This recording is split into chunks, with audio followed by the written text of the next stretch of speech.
ফের আমরা নজর রাখছি এই মুহূর্তে লালবাজারের দিকে লাগাতার প্রতিবাদ বিক্ষোভ চলছে।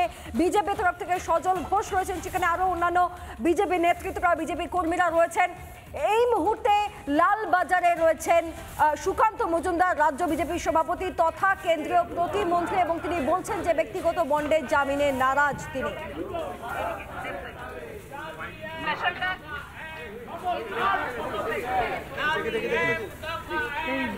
যারা মিডিয়া আছে আপনারা একটু এই সাইডে আসুন, আমাদের কাজটা আমাদের করতে আপনারা এই দিকটা আসুন, আপনি সামনে দাঁড়ালে আমি কাজ করব কি করে। কোনো একটা বার্তা দেওয়া হবে তারই প্রস্তুতি চলছে, সেই ছবিটা আমরা এই মুহূর্তে সরাসরি দেখতে পাচ্ছি। লালবাজারের সামনে রাতভর বিক্ষোভের কথা বলে বিজেপি এবং রাতভর অবস্থানের হুঁশিয়ারিও দেয় তারা। আর ঠিক এই মুহূর্তে আমরা দেখতে পাচ্ছি যে সজল ঘোষ সহ আরো অন্যান্যরা তারা লাগাতার প্রতিবাদ করছেন।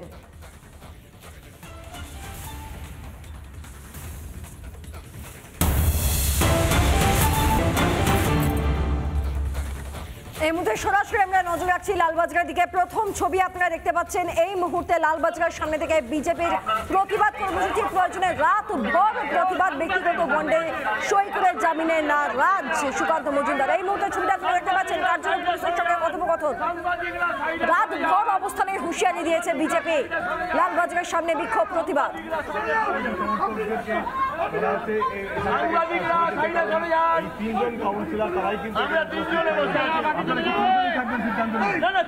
আমরা যে ছবিটা এই মুহূর্তে চাক্ষুষ করছি, যে পুলিশের তরফে ঘোষণা করা হলো গোটা এলাকায় বিএনএস 163 অর্থাৎ 163 ধারা জারি আছে এবং সেই কারণের জন্য জায়গা অবিলম্বে ফাঁকা করতে হবে। সেই সময় সজল ঘোষ, মীনা দেবী পুরোহিত সহ যে তিনজন এই মুহূর্তে কাউন্সিলর রয়েছেন তারা বললেন তারা তিনজন থাকবেন। এক্ষেত্রে দাঁড়িয়ে 163 যে ধারা সেটাকে কোনোভাবে উপেক্ষা করা হচ্ছে না, অর্থাৎ যে সমস্ত বিজেপি কার্যকর্তারা ছিলেন এতক্ষণ ধরে তারা আপাতত তাদেরকে সরে যাওয়ার নির্দেশ দিচ্ছেন সজল ঘোষ। আমরা দেখতে পাচ্ছি ইন্দিরা দেবী ডিসি তিনি এই মুহূর্তে রয়েছেন এবং প্রিজন ভ্যান প্রস্তুত রাখা রয়েছে। কাজেই এই মুহূর্তে যারা বিজেপি কর্মী সমর্থকরা তাদেরকে সরিয়ে নিয়ে যাওয়া হচ্ছে। পরিস্থিতি অত্যন্ত উত্তপ্ত।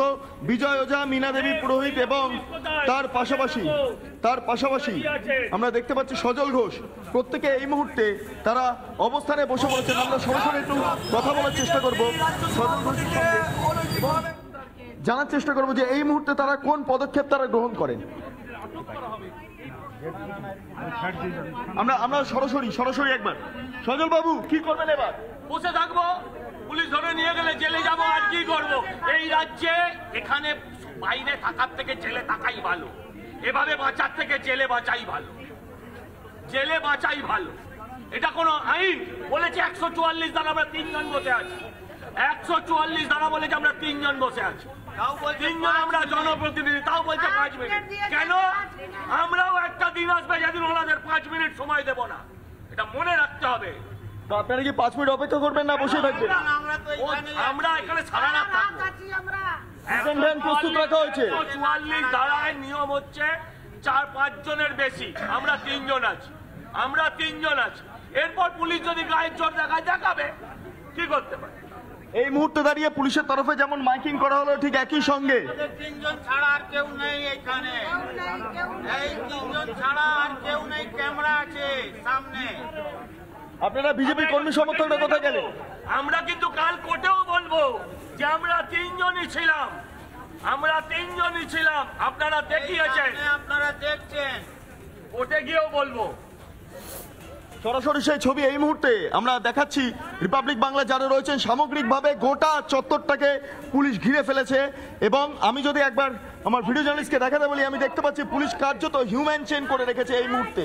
সেই ছবিটা আমি দেখাচ্ছি, পুলিশ এই মুহূর্তে হিউম্যান চেন করে রেখেছে সেই সজল ঘোষ, মীনা দেবী পুরোহিত সহ যেই তিনজন এই মুহূর্তে কাউন্সিলর তারা রয়েছেন তাদেরকে পুলিশ হিউম্যান চেন করে ঘিরে রেখেছে। প্রিজন ভ্যান আনা হয়েছে। ওয়াসিম আহমদ আমার ভিডিও জার্নালিস্ট সেই ছবি দেখাচ্ছে।